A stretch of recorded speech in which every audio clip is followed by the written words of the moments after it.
The moment 7-year-old Emma whispered her prayer in the back pew of St. Mary's Cathedral, she had no idea that her words would reach more than just God's ears.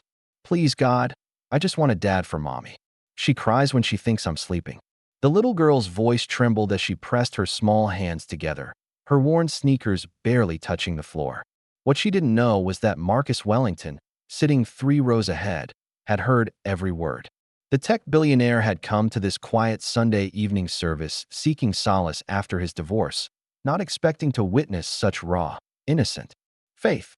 As Emma's prayer continued, Marcus felt something crack inside his chest, a wall he'd built around his heart over years of corporate battles and broken relationships.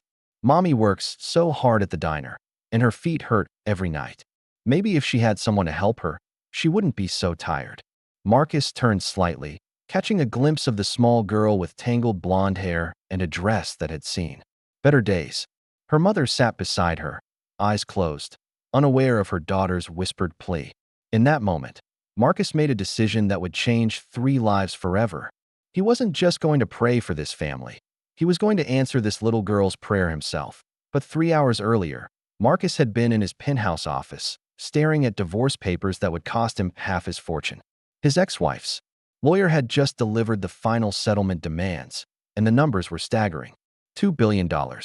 The irony wasn't lost on him. He'd built an empire helping people connect through technology, yet he couldn't save his own marriage.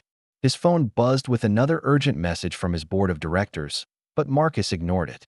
Instead, he found himself remembering his own childhood, when his father had walked out on Christmas morning, leaving behind only a note and empty promises. The memory drove him from his office into the cold October evening, searching for something he couldn't name. That's how Marcus Wellington, worth $4 billion, ended up in a small neighborhood church, listening to a little girl's prayer that would haunt him for the rest of his life. Meanwhile, Sarah Chin finished her double shift at Murphy's Diner, her feet screaming in protest as she untied her apron. The dinner rush had been brutal. 3 servers had called in sick, leaving her to handle twice her usual tables. Her tips totaled $63, barely enough to cover Emma's school, supplies and groceries for the week. As she walked to her beat-up Honda Civic, Sarah allowed herself one moment of exhaustion. She leaned against the car door, closing her eyes, feeling the weight of single motherhood pressing down on her shoulders. Emma was everything to her. The reason she worked 16-hour days. The reason she smiled even when her world felt like it was falling apart. But lately, the bills were piling up faster than she could pay them. The landlord had already given her one extension on rent, and Emma's teacher had mentioned that her daughter seemed withdrawn at school. Sarah knew why. Emma was smart enough to sense her mother's stress, even though Sarah tried to hide it behind cheerful bedtime stories and homemade birthday cakes. Tonight, like every Sunday, they would go to evening service at St. Mary's. It was the 1 hour each week when Sarah allowed herself to hope that things might get better. She had no idea that tonight, hope would take on a face and a name. Marcus sat in his usual back corner of the church, a baseball cap pulled low over his eyes. He'd been coming here for 3 months, ever since his marriage imploded in spectacular fashion across every business magazine in the country. The media had painted him as the cold, calculating CEO who chose his company over his family. They weren't entirely wrong. He'd missed anniversaries, birthdays, and countless dinners because of board meetings and product launches. But what they didn't understand was that his work wasn't just about money. It was about proving to himself that he was worth something, that he could build something lasting. His own father had been a dreamer who never followed through, leaving Marcus's mother to raise him alone while working 3 jobs. The church had become his refuge, a place where nobody recognized him, where he could sit quietly and try to figure out who he was when he wasn't being Marcus Wellington, tech mogul. Tonight felt different, though. There was an electricity in the air, a sense that something important was about to happen. He found himself watching the families around him, fathers helping their children find pages in hymnals, mothers smoothing down unruly hair, the easy intimacy of people who belong to each other. That's when he noticed them, a tired-looking woman with kind eyes and a little girl who seemed to glow with some inner light. Emma had been looking forward to church all week. It was the one place where she felt safe to talk to God without worrying about being too loud or bothering anyone. Her mother always sat quietly during the service, sometimes with tears in her eyes, but Emma knew it was okay to whisper her prayers. Tonight, she had a lot to say. At school, her friend Jessica had been bragging about her dad teaching her to ride a bike, and Emma had felt that familiar ache in her chest. She'd never had a dad to teach her things or help her mother with the heavy grocery bags. But instead of feeling sorry for herself, Emma had decided to take action. She was going to ask God directly for help. As the pastor began his sermon about faith and answered prayers, Emma bowed her head and began to speak to God like he was sitting right next to her. "Dear God, it's Emma. I know you're really busy, but I have something important to ask you." She paused, making sure her mother wasn't listening, then continued. "Mommy is the best mommy in the whole world, but she's really tired all the time. She works so hard at the diner, and sometimes I hear her crying in her room at night. I think she needs someone to help her, someone who can make her smile the way Jessica's dad makes her mom smile." Marcus felt his breath catch as Emma's innocent words reached him. The little girl's faith was so pure, so trusting, that it made his own struggles seem suddenly insignificant. He'd spent the last 3 months feeling sorry for himself, dwelling on his failures. But here was a child who was thinking only of her mother's happiness. "I don't need anything for myself, God," Emma continued, her voice barely audible. "I just want Mommy to be happy. Maybe you could send her someone nice, someone who would love us both? I promise I'd be really good if you did." Marcus found himself leaning forward, straining to hear every word. This wasn't just a prayer. It was a business proposal from a 7-year-old to the universe, and it was the most honest thing he'd heard in years. As Emma finished her prayer and sat back in the pew, Marcus made a decision that surprised even him. He was going to find a way to help this family, not as a charity case, but as a response to the most genuine request he'd ever received. But first, he needed to figure out how to approach them without seeming like a complete stranger with questionable motives. The irony wasn't lost on him. He could negotiate billion-dollar deals, but he had no idea how to talk to a single mother and her daughter without scaring them away. The service ended, and Marcus watched as Sarah and Emma gathered their things. The little girl was skipping beside her mother, chattering about something that made Sarah smile despite the exhaustion evident in her posture. Marcus followed them outside, maintaining a respectful distance, unsure of his next move. He'd built his fortune on calculated risks and strategic planning, but this felt different. This felt personal. As they reached the parking lot, Emma dropped her small purse, and its contents scattered across the pavement. Marcus didn't hesitate. He rushed forward, kneeling down to help gather the scattered items: a few crumpled dollar bills, some crayons, and a small notebook filled with childish drawings. "Oh, thank you so much," Sarah said, her voice carrying the weight of genuine gratitude. "That's very kind of you." Marcus looked up, meeting her eyes for the first time, and felt something shift inside him. Sarah Chun was beautiful, but not in the polished, artificial way he was used to. Her beauty came from kindness, from the way she immediately pulled Emma close, from the strength that radiated from her despite her obvious exhaustion. "I'm Marcus," he said, extending his hand. "I couldn't help but notice you and your daughter during the service. She seems like a remarkable little girl." Emma beamed at the compliment, and Marcus felt his heart constrict. When was the last time he'd made a child smile like that? "I'm Sarah, and this is Emma," Sarah replied, accepting his handshake with a firm grip that spoke of years of hard work. "We come here every Sunday. I don't think I've seen you before." Marcus realized he'd been so focused on staying invisible that he'd never actually tried to connect with anyone in the congregation. "I'm fairly new," he said, which was technically true. "I was wondering, this might sound presumptuous, but would you and Emma like to join me for coffee?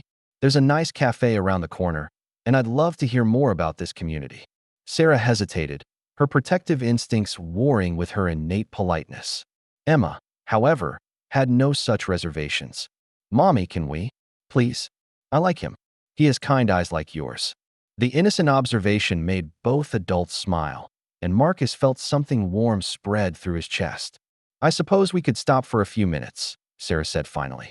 "But I should warn you, Emma can talk your ear off about everything from dinosaurs to space travel." "That sounds perfect," Marcus replied, and he meant it. When was the last time he'd had a conversation about anything other than profit margins and market shares? As they walked toward the cafe, Emma skipped between them, chattering about her school project on butterflies, and Marcus found himself genuinely interested in her every word. The cafe was nearly empty, just a few late-night regulars nursing their coffee and reading newspapers. Marcus chose a corner table, partly out of habit and partly because he wanted to give Sarah and Emma his full attention without distractions. Emma immediately launched into a detailed explanation of her butterfly project, complete with hand gestures and sound effects. "Did you know that butterflies taste with their feet?" she asked Marcus seriously. "That's how they know if something is good to eat. I think that's really smart, don't you?" Marcus nodded gravely, as if this was the most important business information he'd ever received. "That is incredibly smart. I never would have thought of that." Sarah watched this interaction with growing amazement. Most adults either ignored Emma or spoke to her in that condescending tone that children hate. But Marcus was treating her like an equal, asking follow-up questions and genuinely listening to her answers. "What about you, Sarah?" Marcus asked, turning his attention to her. "Emma tells me you work at Murphy's Diner. How long have you been there?" Sarah's expression tightened slightly. This was usually when people made judgments about her life choices, her situation, her inability to provide better for her daughter. "About 2 years," she said carefully. "It's good, steady work. The customers are mostly regulars, and they're kind to Emma when she comes in after school." Marcus sensed her defensiveness and chose his next words carefully. "That must be incredibly demanding work. I have a lot of respect for people who can handle that kind of pressure day after day." The sincerity in his voice caught Sarah off guard. She'd expected pity or judgment, but Marcus seemed genuinely interested in her life without making her feel like a charity case. "It is demanding," she admitted. "But Emma comes first, always. Everything I do is for her." Marcus nodded, understanding. More than Sarah realized. "That's exactly how my mother felt about me. She worked 3 jobs to keep us afloat after my father left. I know how much sacrifice that represents." Emma looked up from her hot chocolate, her eyes wide. "Your daddy left too?" she asked with the blunt honesty of childhood. Marcus felt his throat tighten. "He did. When I was about your age, actually." Emma reached across the table and patted his hand with chocolate-stained fingers. "I'm sorry. That must have made you really sad." The gesture was so innocent, so purely compassionate, that Marcus had to blink back tears. "It did make me sad," he admitted, "but it also made me determined to be different, to be the kind of person who stays when things get difficult." Sarah watched this exchange with growing curiosity. There was something about Marcus that didn't quite fit: his expensive watch, his perfect posture, the way he spoke with quiet authority. But there was also something genuine in his interaction with Emma, something that made her protective instincts relax slightly. "What do you do for work?" she asked, genuinely curious. Marcus hesitated. This was the moment of truth, the point where his identity would either open doors or slam them shut. "I work in technology," he said finally. "I help companies connect with their customers more effectively." It wasn't a lie, but it wasn't the whole truth either. As the evening wore on, Marcus found himself relaxing in a way he hadn't in months. Emma's chatter was infectious, and Sarah's dry sense of humor kept him laughing. They talked about everything from Emma's school to Sarah's dreams of going back to college someday. "I was studying to be a teacher before Emma came along," Sarah explained. "Not that I regret it for a second," she added quickly, smoothing Emma's hair. "But someday, when she's older, I'd like to finish my degree." Marcus filed this information away, already formulating plans. "Teaching is a noble profession," he said. "The world needs more people who care about shaping young minds." Emma yawned, leaning against her mother's shoulder. "I think someone's getting sleepy," Sarah said, checking her watch. "We should head home." "Thank you for the coffee, Marcus. This was really nice."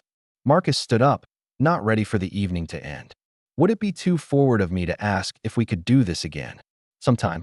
Maybe dinner next week." Sarah hesitated again, and Marcus held his breath. "I don't usually," she began, then stopped, looking at Emma's sleepy but happy face. "You know what? That sounds lovely.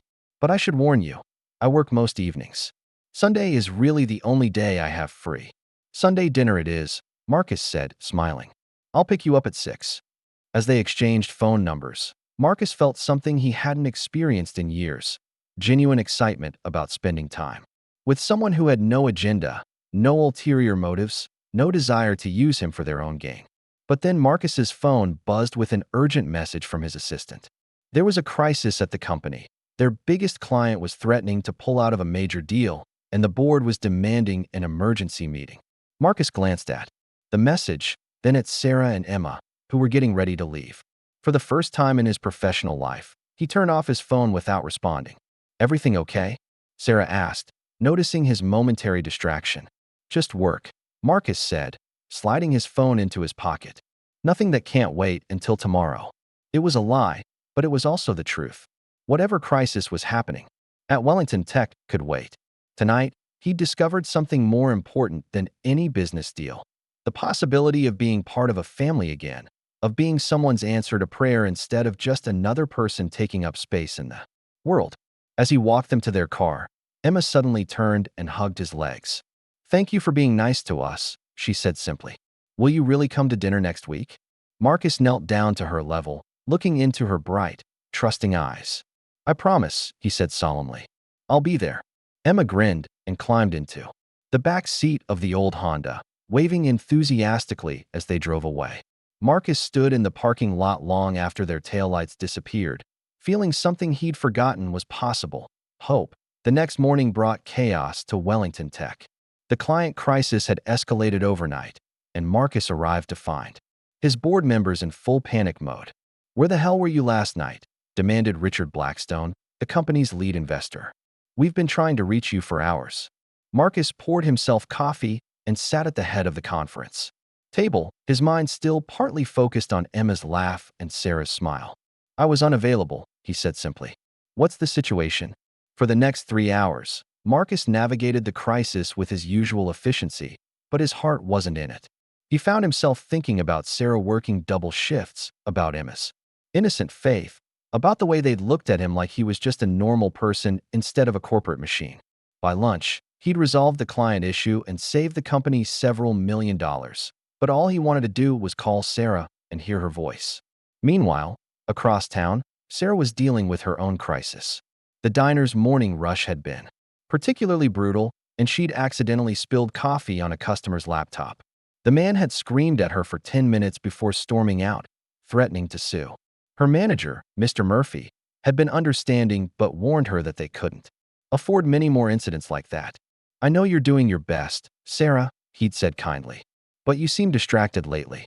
Everything okay at home?" Sarah had nodded and returned to work, but her hands were shaking. She couldn't afford to lose this job, not when rent was due in 2 weeks, and Emma needed new shoes. That evening, as Sarah helped Emma with her homework, her phone rang. The caller ID showed an unknown number, and Sarah almost didn't answer. But something made her pick up. "Hello, Sarah? It's Marcus. From last night." Sarah felt her heart skip unexpectedly. "Oh, hi. I wasn't expecting to hear from you so soon. I hope I'm not bothering you," Marcus said, his voice carrying a nervousness she found endearing. "I just wanted to make sure we're still on for Sunday dinner. And I was wondering if there was anything special Emma likes to eat. I want to make sure we choose a restaurant she'll enjoy." Sarah smiled, touched by his thoughtfulness. "She's pretty easy to please. Pizza or burgers, anything with French fries. You don't have to go anywhere fancy." "Actually," Marcus said, "I was thinking maybe we could do something more personal. I have a house with a decent kitchen, and I make a mean spaghetti and meatballs. If you're comfortable with that, of course." Sarah hesitated. Going to his house felt like a bigger step than meeting at a restaurant. But something in his voice, a hint of vulnerability, maybe, made her trust him. "That sounds wonderful. Can I bring anything?" "Just yourselves?" Marcus said. "I'll text you the address."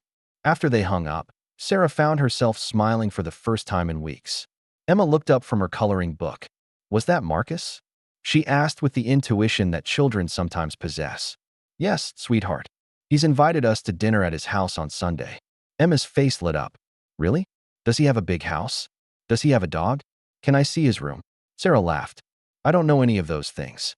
We'll find out together." Marcus spent the week preparing for Sunday dinner like he was planning a major product launch. He hired a cleaning service to make sure his house was spotless, stocked his kitchen with ingredients for the perfect spaghetti dinner, and even bought coloring books and crayons in case Emma got bored. But as Sunday approached, he found himself second-guessing everything. What if Sarah realized who he was and thought he was trying to buy her affection? What if Emma got scared in his big house? What if he was moving too fast, pushing too hard? His assistant, Jennifer, noticed his distraction during their Friday meeting. Sir, are you feeling all right? You seem a bit scattered. Marcus looked up from his notes, realizing he'd been doodling butterflies in the margins, Emma's influence. Apparently. I'm fine, Jennifer. Just have some personal matters on my mind. Personal matters? Jennifer raised an eyebrow. In the 5 years she'd worked for Marcus, he'd never mentioned anything personal. Must be important. Marcus smiled, thinking of Emma's prayer, Sarah's tired smile, the way they'd made him feel like he belonged somewhere. Yes, he said quietly. I think it might be the most important thing I've ever done. Jennifer stared at him as if he'd grown. A second head, but Marcus was already lost in plans for Sunday dinner. If stories like this stay with you, there are many more waiting on stories that breathe. Sometimes the most powerful moments happen when we least expect them, when ordinary people make extraordinary choices that change everything. Sunday arrived with perfect autumn weather, and Marcus found himself checking his watch every 5 minutes. He'd spent the morning making sauce from scratch, preparing garlic bread, and setting the table with his finest china. Then he'd looked at the formal setup and realized it was all wrong. Sarah and Emma weren't formal people. They were genuine, warm, real. So he'd changed everything. Casual plates, simple decorations, a comfortable atmosphere that said, "Welcome home," instead of "Impress me." At exactly 6 o'clock, his doorbell rang. Marcus opened the door to find Sarah holding a bottle of wine and Emma clutching a small wrapped package. "We brought you presents," Emma announced, bouncing on her toes. "I made you something at school." Sarah looked stunning in a simple blue dress that brought out her eyes. "You didn't have to get all dressed up for us," she said, noticing his nervousness. "I wanted to," Marcus replied honestly. "Come in, please." Emma gasped as she entered the foyer, her eyes wide with wonder. "Your house is like a castle. Are you a prince?" Marcus laughed, kneeling down to her level. "No, just a regular person who was lucky enough to make some good choices." "What did you bring me?" Emma thrust the package at him with excitement. "Open it. I made it myself." Marcus carefully unwrapped the gift to find a hand-drawn picture of 3 stick figures holding hands under a rainbow. "That's you, me, and Mommy," Emma explained. "I drew it because you made us happy." Marcus felt his throat tighten as he studied the childish artwork. "This is the most beautiful thing anyone's ever given me," he said, and meant it completely. Dinner was a revelation. Marcus had expected some awkwardness, some struggle to find common ground, but instead, conversation flowed as naturally as breathing. Emma regaled them with stories from school, complete with dramatic reenactments of playground politics. Sarah relaxed in a way Marcus hadn't seen before, laughing freely and sharing stories of her own childhood. "I grew up in a house about this size," she said, gesturing around his spacious dining room. "But it was packed with relatives. My grandmother, my parents, 3 aunts, 4 cousins, and me, all in one house. It was chaos, but it was wonderful." Marcus found himself envying that chaos, that sense of belonging to something bigger than himself. "It sounds incredible," he said. "I was an only child, and after my father left, it was just me and my mother. Very quiet." Emma looked at him with serious eyes. "Were you lonely?" The question was so direct, so innocent, that Marcus couldn't give anything but an honest answer. "Yes, sometimes I was. But I learned to make the best of it." "Well, you don't have to be lonely anymore," Emma declared with the confidence of childhood. "You can be part of our family now." Sarah blushed, starting to correct her daughter, but Marcus held up a hand. "That's the nicest invitation I've ever received," he said to Emma. "Thank you." As the evening progressed, Marcus found himself watching Sarah when she wasn't looking. The way she cut Emma's spaghetti into manageable pieces, the way she listened with complete attention when Emma talked, the way she deflected praise and always put her daughter first. This was what love looked like, he realized. Not grand gestures or expensive gifts, but small, consistent acts of devotion. After dinner, Emma discovered Marcus's piano in the living room. "Do you play music?" she asked, running her fingers over the keys. "A little," Marcus admitted. "Would you like to hear something?" Emma nodded eagerly, and Marcus sat down at the bench. He played a simple melody, something gentle and sweet that seemed to match the mood of the evening. Emma was entranced, swaying to the music with her eyes closed. "That's beautiful," Sarah said softly from the doorway. I had no idea you were so talented. Marcus looked up at her, his fingers still moving across the keys. I used to play for my mother when I was younger. It's been a long time since I've played for anyone else. Emma suddenly climbed onto the bench beside him. Can you teach me? She asked. I want to learn to play like you. Marcus showed her how to position her fingers, how to press the keys, gently to create sound instead of noise. Emma was a natural, picking up the basic melody within minutes. Look, Mommy, she called out. I'm making music. Sarah moved closer, and Marcus caught her scent, something clean and fresh, like rain and soap. You're both very talented, she said, her voice warm with pride. For a moment, they were a perfect tableau. Marcus and Emma at the piano, Sarah standing behind them with her hands on their shoulders, all three of them connected by music and something deeper than words. It was the family portrait Marcus had never dared to dream of. But then Emma yawned, and the spell was broken. I think someone's getting sleepy, Sarah said, checking her watch. We should head home. Marcus felt panic rise in his chest. The evening was ending too soon, and he wasn't ready to let them go. Wait, he said, standing up from the piano. Before you leave, there's something I need to tell you both. Sarah looked at him with concern. What is it? Marcus took a deep breath, knowing this was the moment that would determine everything. I wasn't completely honest with you when we first met. I told you I work in technology, which is true, but I didn't tell you the whole story. Sarah's expression grew guarded. What do you mean? I own a technology company, a fairly large one. My full name is Marcus Wellington. Sarah's eyes widened as recognition dawned. Wellington Tech? You're that Marcus Wellington. Emma looked between them, confused. What's Wellington Tech? Marcus knelt down to her level. It's a company I started to help people communicate with each other. Some people think it's important. Are you rich? Emma asked with characteristic bluntness. Marcus smiled despite his nervousness. Yes, I am. Does that bother you? Emma considered this seriously. Do you still like spaghetti and music and butterflies? Yes, absolutely. Then I don't care if you're rich, Emma declared. You're still nice. Sarah, however, was not so easily convinced. Why didn't you tell me this before? She asked, her voice tight with hurt. Were you playing some kind of game with us? Marcus felt his heart breaking at the pain in her voice. No, Sarah, never. I didn't tell you, because I wanted you to know me as just Marcus, not as Marcus Wellington the billionaire. I've spent my whole life having people treat me differently because of my money, and with you and Emma, I felt like I could just be myself. Sarah was quiet for a long moment, processing this information. Is that why you approached us at the church? Because you felt sorry for us? Marcus shook his head emphatically. I approached you because I heard Emma's prayer, and it broke my heart. She was asking God to send someone to help you, to make you happy. I heard that prayer and I thought, maybe I could be that someone. Not because I have money, but because I care about you both. Emma looked up at her mother with wide eyes. You heard my prayer? She asked Marcus. Yes, sweetheart. Every word. And it was the most beautiful prayer I've ever heard. Sarah was still struggling with this revelation. I don't know what to think, she said honestly. This changes everything. I thought you were just a regular person who happened to be kind to us. But you're Marcus Wellington. You're famous. You're in magazines. I'm the same person who played piano with Emma tonight, Marcus said quietly. I'm the same person who thinks your daughter is remarkable and that you're the strongest woman I've ever met. The money doesn't change who I am inside. Sarah looked at him for a long moment, searching his face for deception. What do you want from us? She asked finally. I want to be part of your lives, Marcus said simply. I want to help Emma with her homework and teach her to play piano. I want to take you both to dinner and hear about your days. I want to be the person Emma prayed for. The silence stretched between them, filled with possibility and fear. Finally, Emma spoke up. Mommy, I think God sent him to us. Just like I asked. Sarah looked down at her daughter, then back at Marcus. This is all very overwhelming, she said. I need time to think about this, to process what it means.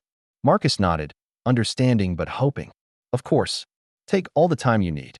But please know that my feelings for you both are real. The money is it's just something I have. It's not who I am.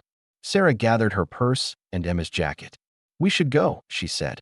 Thank you for dinner. And for being honest with us, finally. Marcus walked them to the door, his heart heavy with uncertainty. Can I call you? He asked. To see how you're doing? Sarah hesitated. I think I need a few days to sort through all of this. Emma hugged Marcus goodbye, whispering in his ear, "Don't worry. Mommy likes you. She just gets scared sometimes." As they drove away, Marcus stood in his doorway, watching their taillights disappear into the night. He'd taken the biggest risk of his life, and now all he could do was wait and hope that love would be enough to overcome fear and doubt. The little girl had prayed for someone to help her mother, and Marcus had answered that prayer. But now he was the one who needed help, and only Sarah could provide it. The next few days passed in agonizing slowness. Marcus threw himself into work, but his heart wasn't in it. He found himself staring at Emma's drawing, which he'd framed and placed on his desk. His assistant Jennifer noticed the change in him.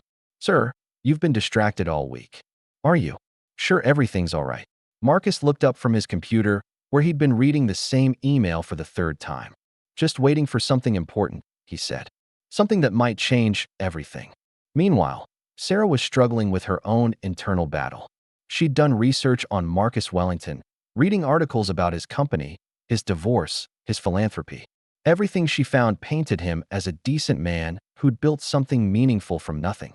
But the wealth was staggering, incomprehensible. How could someone like her fit into his world? Her coworkers at the diner noticed her distraction. "You've been different lately," said Rita, the senior waitress. "Good different, but different. Something happened." Sarah couldn't explain about Marcus without sounding crazy. "Just thinking about some changes," she said vaguely.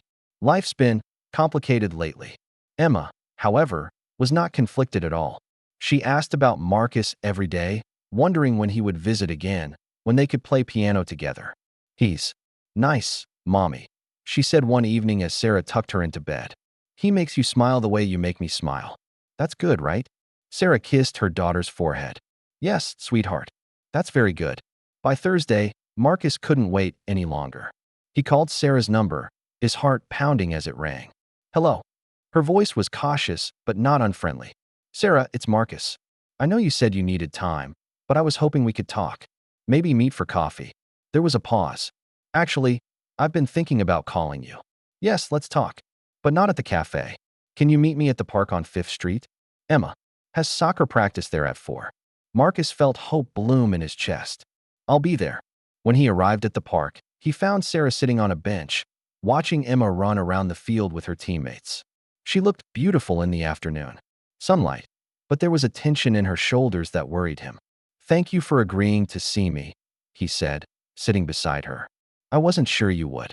Sarah was quiet for a moment, watching Emma kick the ball with determined concentration. "I've been doing a lot of thinking," she said finally. "About what you said, about what this all means." Marcus waited, not wanting to push. "I read about you online," Sarah continued. "Your company, your divorce, your donations to charity. You seem like a good man, Marcus. But I'm scared." "Scared of what?" "Scared of what happens when you realize that this fantasy you've built about us isn't real. We're not a fairy tale, Marcus. We're just ordinary people with ordinary problems. Emma has nightmares sometimes. I burn dinner. I worry about money and whether I'm raising her right. That's not the stuff of romantic movies." Marcus turned to face her fully. "Sarah, I don't want a fairy tale. I want real life. With you and Emma. The nightmares and burned dinners and worries. That's what real families deal with together." Sarah felt tears prick her eyes. "But what about your world? The board meetings and charity galas and magazine covers? How do Emma and I fit into that?" "You don't fit into that world," Marcus said firmly. "That world fits around you. Around us. Everything else is just work, Sarah. You and Emma are life." Emma scored a goal and ran toward them, her face bright with triumph. "Did you see that, Mommy? Did you see me score?" "I saw it, sweetheart," Sarah called back. "You're getting so good." Emma noticed Marcus and ran to him, throwing her arms around his waist. "You came. I knew you would," she said, looking up at him with absolute faith. "I promised I would," Marcus said, hugging her back. "I always keep my promises." As Emma ran back to her team, Sarah watched Marcus's face. The love and pride there were unmistakable. This wasn't a man playing a role or fulfilling some fantasy. This was a man who genuinely cared about her daughter. "She's been asking about you every day," Sarah said quietly, "wondering when you'd visit again, when she could play piano with you." Marcus felt his heart swell. "I've been wondering the same thing." Sarah took a deep breath. I'm still scared, she admitted. But I'm also tired of being afraid. Emma deserves to be happy, and you make her happy. You make me happy too. Marcus felt relief wash over him like a warm tide. Does this mean you'll give us a chance? A real chance? Sarah nodded, a smile breaking across her face. Yes, but I have conditions. Name them. No more secrets. If we're going to do this, we do it honestly, completely. And Emma comes first, always. If this doesn't work out, she can't be the one who gets hurt. Marcus took her hand, feeling the calluses from years of hard work, the strength that had carried her through so much. I promise you, Sarah, complete honesty, and Emma's happiness comes before everything else, including my own. Emma's soccer practice ended, and she ran toward them, grass stains on her uniform and pure joy on her face. Are you coming to dinner again? She asked Marcus breathlessly. Can we play piano? Can you teach me more songs? Marcus looked at Sarah, who nodded with a smile. I'd love to come to dinner, he said. In fact, how about we cook together? All three of us. Emma clapped her hands. Really? Can we make cookies too? We can make anything you want, Marcus promised, and for the first time in years, he felt like he truly belonged somewhere. 3 months later, Marcus stood in the kitchen of Sarah's small apartment, flour in his hair and sauce on his shirt, helping Emma roll out cookie dough while Sarah stirred a pot of soup on the stove. The apartment was tiny compared to his mansion, but it felt more like home than anywhere he'd ever lived.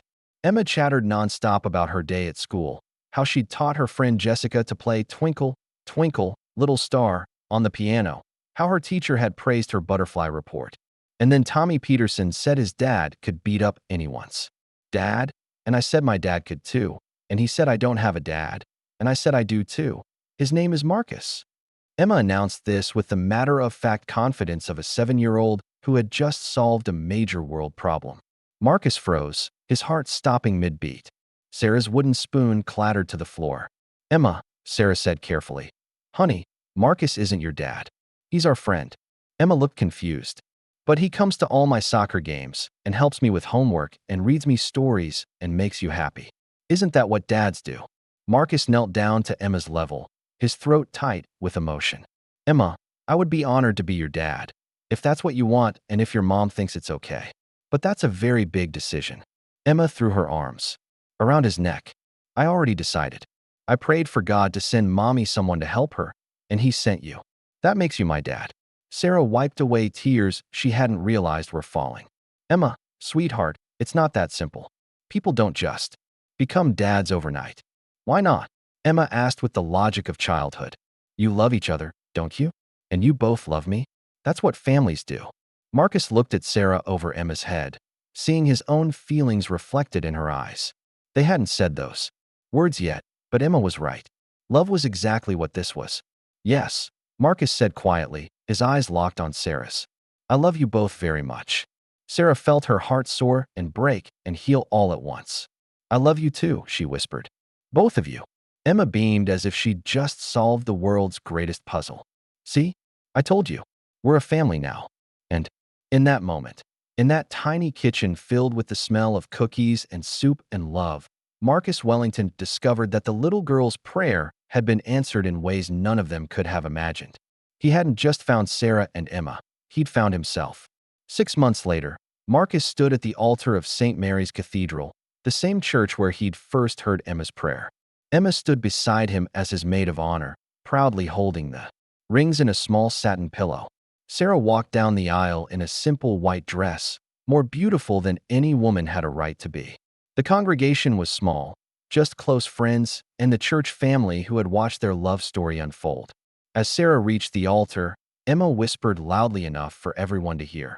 I told you God would answer my prayer. The laughter that rippled through the church was warm and joyful, and Marcus felt tears of pure happiness streaming down his face. Later, at the reception in the church hall, Emma stood on a chair to make a toast. I want to thank God for sending Marcus to us, she said seriously. And I want to thank Marcus for making mommy happy. And I want to thank mommy for letting me pray for a dad. She paused, thinking hard. Oh, and I want to thank everyone for coming to our wedding. The cake is really good. More laughter, more tears, more love than Marcus had ever thought possible. As the evening wound down, Marcus found himself alone with Emma for a moment while Sarah talked to friends. "Are you happy?" Emma asked, leaning against his shoulder. "Happier than I ever imagined I could be," Marcus said honestly. "Are you?"